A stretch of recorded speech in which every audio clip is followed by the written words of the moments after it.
yaitu steril, membela citra buruk. Gambar yang buruk itu adalah salinan bergerak. Kualitasnya jelek, resolusinya di bawah standar. Saat dipercepat, kualitasnya memburuk. Itu adalah bayangan gambar, pratinjau, gambar bini, ide yang keliru, gambar keliling yang didistribusikan secara gratis, diperas melalui koneksi digital yang lambat, dikompresi, direproduksi, dirobek, diremix, serta disalin dan ditempel ke saluran distribusi lain. Citra berkualitas rendah adalah kain lusuh atau sobekan sebuah AVI atau JPEG. Kaum proletar rendahan dalam masyarakat kelas penampilan yang diberi peringkat dan dinilai berdasarkan resolusinya. Citra berkualitas rendah telah diunggah, diunduh, dibagikan, diformat ulang, dan diedit ulang. Ini mengubah kualitas jadi aksesibilitas, nilai pameran jadi nilai kultus, film jadi klip, kontemplasi menjadi gangguan. Citra tersebut dibebaskan dari brankas bioskop dan arsip dan didorong ke dalam ketidakpastian digital dengan mengorbankan substansinya sendiri. Citra berkualitas rendah cenderung ke arah abstraksi. Dia adalah ide visual dalam proses pembentukannya. Citra buruk tersebut merupakan generasi kelima yang ilegal, gambar asli yang terdistorsi. Silsilahnya meragukan, nama filenya sengaja salah ijazah. Seringkali gambar ini melanggar warisan budaya, budaya nasional, atau bahkan hak cipta.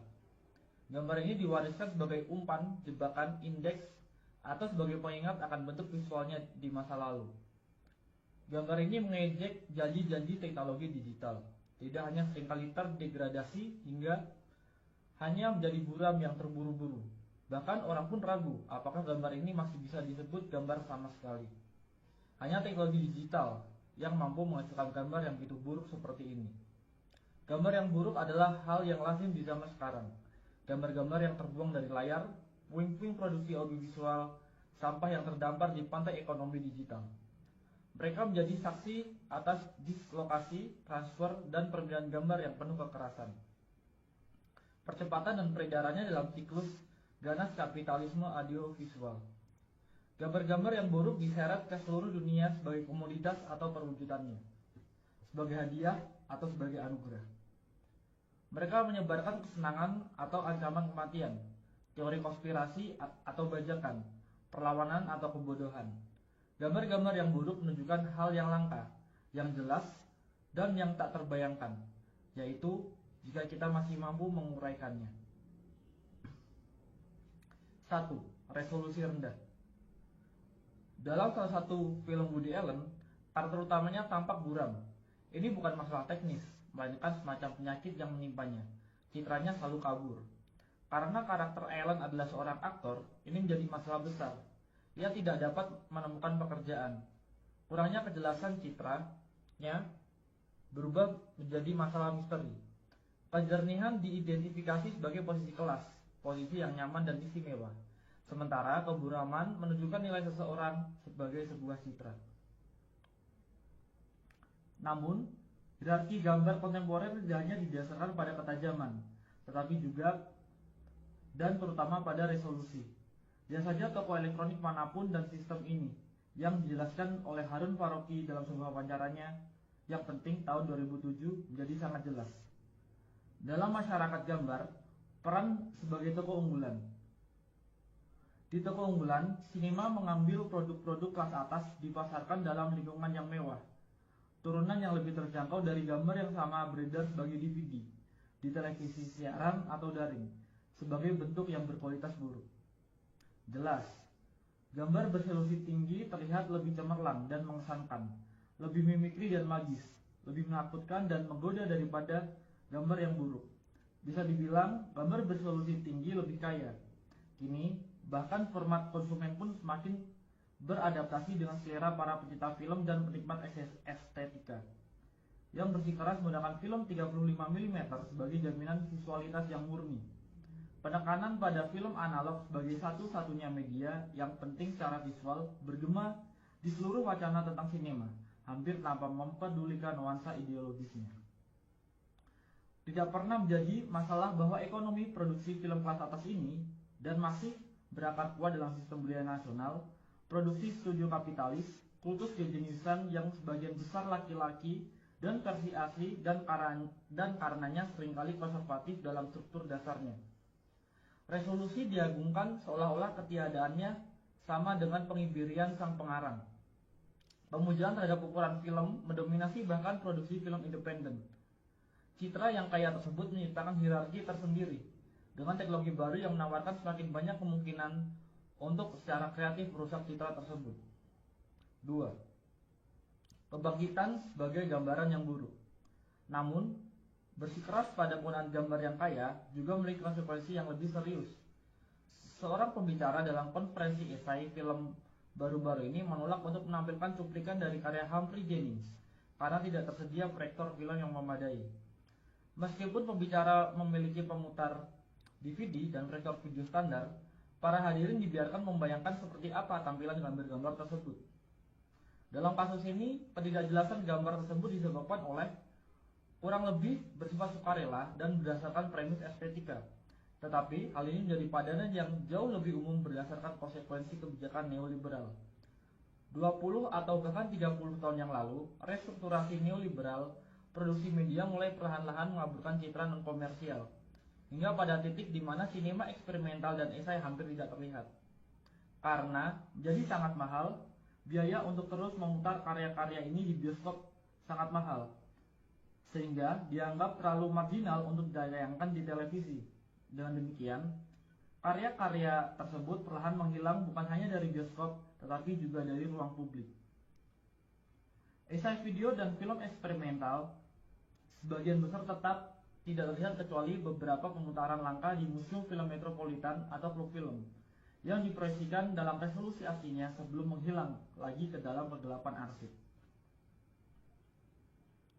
Perkembangan ini tentu saja terkait dengan radikalisasi neoliberal dari konsep budaya sebagai komoditas, komersialisasi sinema, penyebarannya ke bioskop multiplex, dan marginalisasi pembuat film independen.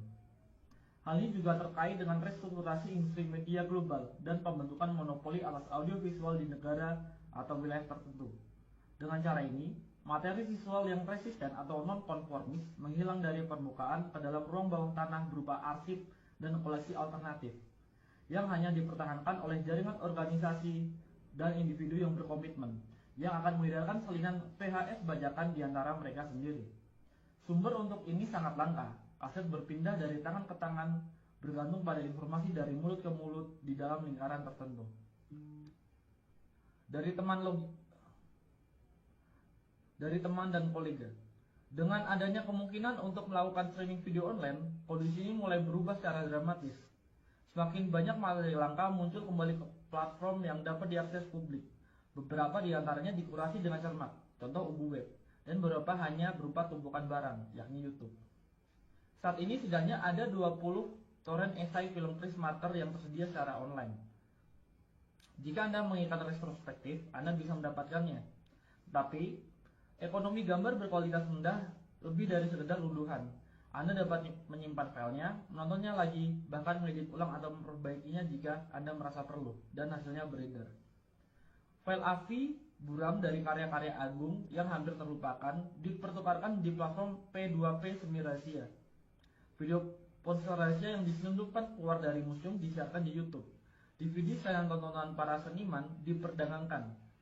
Banyak karya sinema avant-garde, esai, dan non-komersial telah dihidupkan kembali sebagai gambar berkualitas rendah, suka atau tidak suka. 3. Privatisasi dan pembajakan. Kemunculan kembali cetakan langka karya-karya sinema militan, eksperimental, dan klasik, serta seni video sebagai gambar berkualitas rendah memiliki makna tersendiri.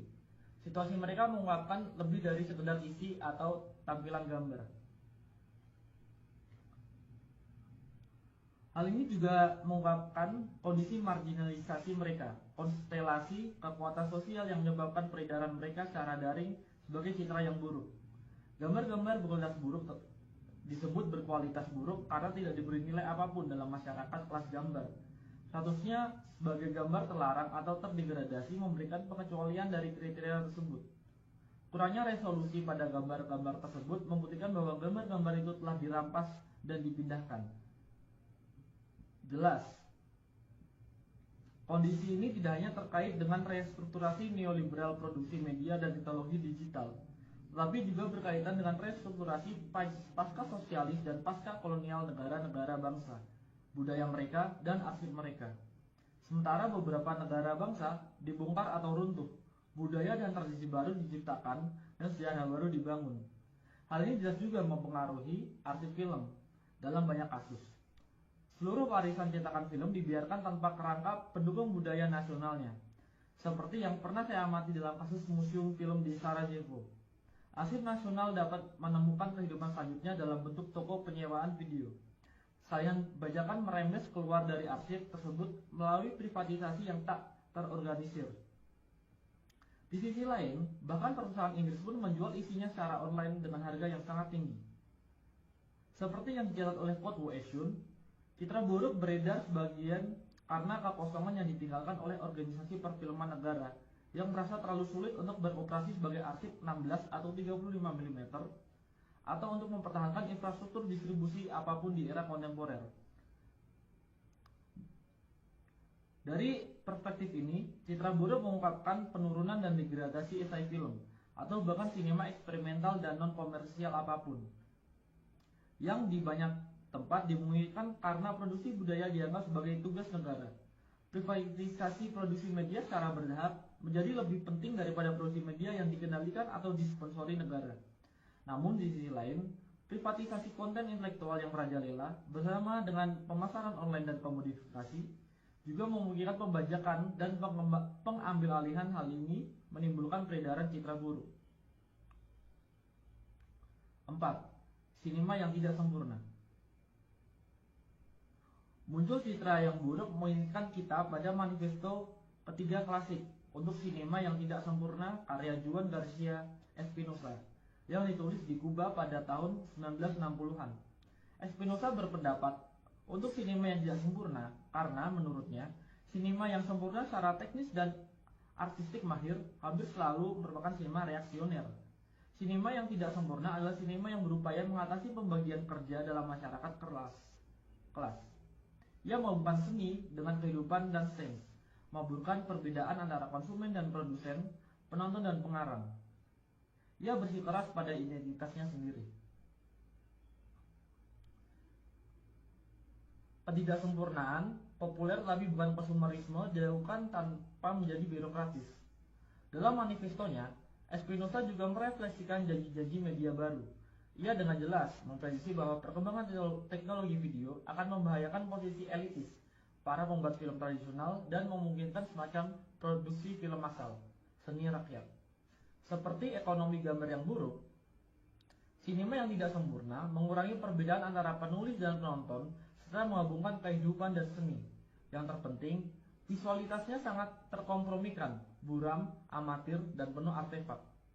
Dalam beberapa hal, ekonomi citra yang buruk, hal ini sesuai dengan deskripsi sinema yang tidak sempurna. Sementara deskripsi sinema yang sempurna lebih mewakili konsep sinema sebagai toko unggulan. Namun, sinema yang tidak sempurna, yang nyata dan kontemporer, jauh lebih ambivalen dan afektif daripada antisipasi Espinosa. Di satu sisi, ekonomi gambar berkelas rendah dengan kemungkinan distribusi global yang langsung dan etika remix dan apropriasi memungkinkan partisipasi kelompok produsen yang jauh lebih besar daripada sebelumnya. Namun, ini tidak berarti bahwa peluang-peluang ini hanya digunakan untuk tujuan progresif. Ujar kebencian, spam, dan sampah lainnya juga menyebar melalui koneksi digital. Komunikasi digital juga telah menjadi salah satu pasar yang paling diperebutkan. Sebuah zona yang telah lama mengalami akumulasi modern baru yang berkelanjutan dan upaya privatisasi besar-besaran, dan sampai batas tertentu berhasil. Jaringan tempat beredarnya gambar-gambar buruk tersebut jadi platform bagi kepentingan bersama yang baru dan rapuh, sekaligus medan pertempuran bagi agenda komersil dan nasional. Jaringan tersebut memuat materi eksperimental dan artistik, tetapi juga sejumlah besar pornografi dan paranoia. Meskipun wilayah citra berkualitas rendah memungkinkan akses ke citra yang terpinggirkan, wilayah ini juga dipenuhi oleh teknik komodifikasi paling canggih. meskipun memungkinkan partisipasi aktif pengguna dalam pembuatan dan distribusi konten. Platform ini juga melibatkan mereka dalam produksi. Pengguna menjadi editor, kritikus, penerjemah, dan penulis bersama dari gambar-gambar berkualitas rendah. Dengan demikian, gambar yang buruk adalah gambar yang populer, gambar yang dibuat dan dilihat oleh banyak orang. Mereka mengekspresikan semua kontradiksi dari kerumunan kontemporer, oportunisme, narsisme, keinginan akan otonomi dan kreasi, ketidakmampuan untuk fokus atau mengambil keputusan, kesiapan konstan untuk melanggar dan sekaligus tunduk. Secara keseluruhan, citra-citra buruk tersebut menyajikan gambaran sekilas tentang kondisi afektif kerumunan, neurosis, paranoia, dan ketakutan, serta keinginan akan intensitas kesenangan dan pengalihan perhatian. Kondisi citra-citra tersebut ini bukan hanya tentang transfer dan pemformatan ulang yang tak terhitung jumlahnya, tapi juga tentang banyaknya orang yang cukup peduli untuk mengkonversinya berulang kali, menambahkan subtitle, mengedit ulang, dan mengunggahnya. Dalam konteks ini, mungkin kita perlu mendefinisikan ulang nilai sebuah gambar, atau lebih tepatnya menciptakan perspektif baru untuknya. Terlepas dari resolusi dan nilai tukar, kita dapat membayangkan bentuk nilai lain yang didefinisikan oleh kecepatan, intensitas, dan penyebaran. Gambar yang buruk adalah buruk karena sangat terkompresi dan menyebar dengan cepat. Gambar tersebut kehilangan materi dan memperoleh kecepatan. Tetapi, gambar tersebut juga mengekspresikan kondisi dematerialisasi yang tidak hanya dimiliki oleh warisan seni konseptual, tetapi terutama oleh mode produksi semiotik kapital, seperti yang dijelaskan oleh Felix Guattari, mendukung penciptaan dan penyebaran paket data yang ringkas dan fleksibel yang sangat diintegrasikan ke dalam kombinasi dan rangkaian yang semakin baru. Penyederhanaan konten visual ini, konsep yang sedang terbentuk dari gambar, menempatkan dalam suatu perubahan informasi umum dalam ekonomi pengetahuan yang berbagai gambar dan keterangannya keluar dari konteks ke dalam pusaran deteritorialisasi kapitalis permanen. Sejarah seni konseptual menggambarkan hal ini. Dematerialisasi objek seni pertama-tama sebagai gerakan perlawanan terhadap nilai fetisisme visibilitas. Namun kemudian, objek seni yang telah didematerialisasi ternyata sangat cocok dengan semiotisasi kapital. Dan dengan demikian, dengan arti tertentu, pergeseran konseptual citra buruk. Dalam kapitalisme, citra buruk juga mengalami ketegangan serupa. Di satu sisi, ia beroperasi melawan nilai fetisisme resolusi tinggi. Di sisi lain, justru nilai mengapa ia akhirnya terintegrasi sempurna ke dalam kapitalisme informasi yang berkembang pesat, pada rentang perhatian yang terkompresi, pada kesan daripada impresi, pada esensinitas daripada kontemplasi, pada pratinjau daripada pemutaran. 5. Kawan, bagaimana ikatan visual Anda hari ini? Namun, secara bersamaan, terjadi pembalikan paradoks. Peredaran gambar-gambar berkualitas rendah menciptakan sebuah sirkuit yang memenuhi ambisi awal sinema militan dan beberapa esai dan eksperimental untuk menciptakan ekonomi gambar alternatif. Sebuah sinema yang tidak sempurna yang ada di dalam maupun di luar dan di bawah arus media komersial. Di era berbagi file, bahkan konten yang terpinggirkan pun beredar kembali dan menghubungkan kembali audiens yang tersebar di seluruh dunia. Citra buruk tersebut dengan demikian membangun anonimitas. Jaringan global menciptakan sejarah bersama. Ia membangun aliansi saat menyebar, memicu menerjemahkan atau salah tafsir, dan menciptakan publik serta debat baru. Dengan kehilangan substansi visualnya, ia mendapatkan kembali sebagai kekuatan politiknya dan menciptakan aura baru di sekitarnya. Aura ini tidak lagi didasarkan pada kekekalan asli, tetapi pada sifat sementara salinannya. Ia tidak lagi berlabuh ke dalam ruang publik klasik yang dimediasi dan didukung oleh kerangka negara bangsa atau korporasi, tetapi mengambang di permukaan kumpulan data yang sementara dan meragukan. Dengan terlepas dari kasanah perfilman konvensional, karya ini terdorong ke layar-layar baru dan sementara yang dirangkai oleh keinginan para penonton yang tersebar. Oleh karena itu, peredaran gambar-gambar yang buruk menciptakan ikatan visual. Demikian juga Vertov pernah menyebutnya. Ikatan visual ini menurut Vertov dimaksudkan untuk menghubungkan para pekerja di seluruh dunia satu sama lain. Ia membayangkan semacam bahasa adamik visual komunis yang tidak hanya dapat memberi informasi atau menghibur, tapi juga mengorganisir para penontonnya. Dalam arti tertentu, mimpinya telah menjadi kenyataan, meskipun sebagian besar di bawah kekuasaan kapitalisme informasi global yang audiensnya terhubung hampir secara fisik melalui kegembiraan bersama, keselarasan afektif, dan kecemasan. Namun, ada juga peredaran dan produksi gambar berkualitas rendah yang dihasilkan oleh kamera ponsel, komputer rumahan, dan bentuk distribusi yang tidak konvensional. Koleksi optiknya, penyusunan kolektif sebagai file atau sirkuit distribusi akar rumput, mengungkapkan hubungan yang tidak menentu dan kebetulan antara para produsen dimanapun yang secara bersamaan membentuk audiens yang tersebar. Peredaran gambar-gambar berkualitas buruk memicu baik jalur perakitan media kapitalis maupun ekonomi audiovisual alternatif. Selain banyak kebingungan dan penyeranan, hal ini juga berpotensi menciptakan gerakan pemikiran dan pengaruh yang mengganggu. Peredaran gambar berkualitas rendah dengan demikian memulai babak lain dalam dianologi histori sirkuit informasi nonkonformis, ikatan visual Vertov, pedagogi pekerja internasionalis yang dijelaskan oleh Peter Weiss dalam The Aesthetic of Resistance, sirkuit sinema ketiga, dan trikontinentalisme, pembuatan film dan pemikirnya yang tidak berpihak.